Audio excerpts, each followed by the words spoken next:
बच्चों, exam sir पर है और आपने अभी तक कुछ नहीं पढ़ा तो ये वीडियो सिर्फ और सिर्फ आपके लिए है। मैं ऐसा क्यों कह रहा हूं? क्योंकि आज मैं आपको 3 ऐसी बातें बताने वाला हूं जिसको अगर आप फॉलो कर लो ना तो आपने अभी तक कुछ भी नहीं पढ़ा होगा तो भी आपके मार्क्स काफी अच्छे आने वाले हैं। अब ये कैसे होगा? इन 3 बातों से। तो बिना किसी देरी के करते हैं शुरू। नमस्ते, मेरा नाम आशीष है।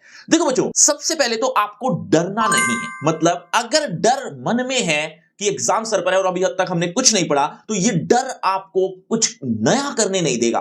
तो पहली बात तो ये कि ये डर को हटाना है। उसके लिए सिर्फ 3 बातें फॉलो करना। ये 3 बातों से आपका डर तो खत्म होगा ही और मार्क्स भी बहुत अच्छे आने वाले हैं।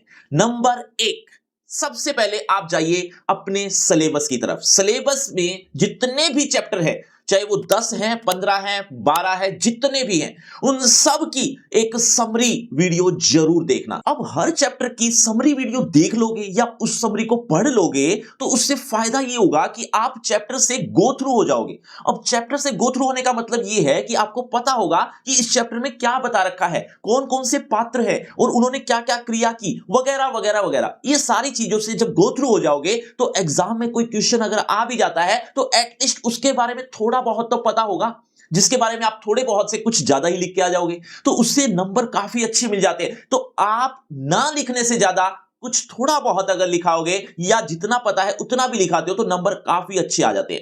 अब एक बात ध्यान रखना कि अगर आपके पास टाइम है तो आप लाइन बाय लाइन एक्सप्लेनेशन पढ़ना, जिससे आपका और बहुत ज्यादा फायदा होगा। लेकिन अगर आपके पास टाइम कम है, ये मैं तब उस सिचुएशन में बता रहा हूं कि summary video is the best. Number 2, mock test. बच्चों, मॉक टेस्ट आपके लिए कितना फायदेमंद हो सकता है ये आपको भी नहीं पता। अब तक आप ऑलरेडी समरी वीडियो देख चुके हो, समरी पढ़ चुके हो।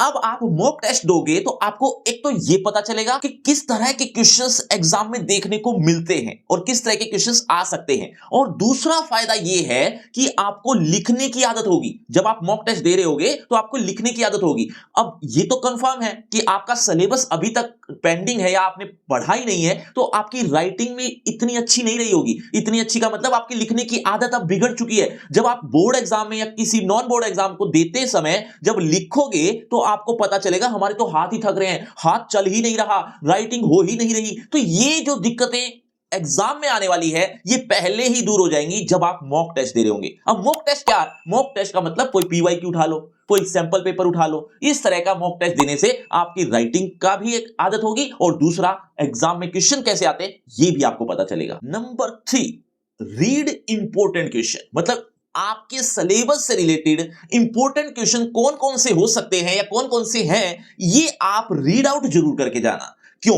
क्योंकि काफी बार ऐसा ही होता है कि इन इंपॉर्टेंट क्वेश्चन से ही कुछ थोड़ा बहुत बदलकर आपसे प्रश्न पूछे जाते हैं। तो आपको एक आइडिया हो जाएगा कि किस तरह से हमें लिखना है और किस तरह के इंपॉर्टेंट क्वेश्चंस आ सकते हैं। ये आइडिया लेने के लिए आपको कहीं भटकने की जरूरत नहीं है। आपको चैप्टर वाइज इंपॉर्टेंट क्वेश्चंस मैं ऑलरेडी दे चुका हूं। अगर आपको नहीं मिले तो आप जाइए लिंक पर, डिस्क्रिप्शन बॉक्स में सबसे ऊपर दिया गया लिंक, नाम रखा है फ्री क्रैश कोर्स, जहां आपको चैप्टर वाइज इंपॉर्टेंट क्वेश्चन देखने को मिल जाएंगे।